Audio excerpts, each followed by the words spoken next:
ओडिशार सबुठारु शुष्क जिल्ला काहाकू कुहाଯାଏ? Kartik Nuapada very good.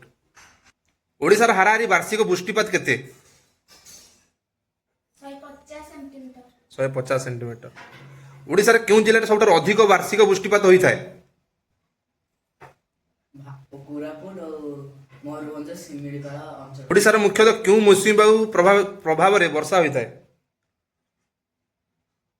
दक्षिण पश्चिम मौसुमी वायु कृत्रिम वर्षा कराइबा पई केउं केमिकल व्यवहार करा जाय?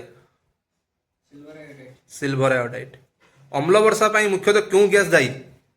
Sulphur dioxide nitrogen oxide. वर्षा हेबा पूर्वरु किंबा परे माटीरू जो सुगंध आसे ताको कोन कुहा जाय? कोन कुहा जाय? पेट्रिकोर। वृष्टिपात माप करदुवा यंत्र नाम कोन?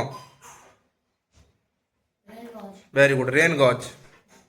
वायुमंडल क्यों स्तर में मेघ सृष्टि वर्षा होता है?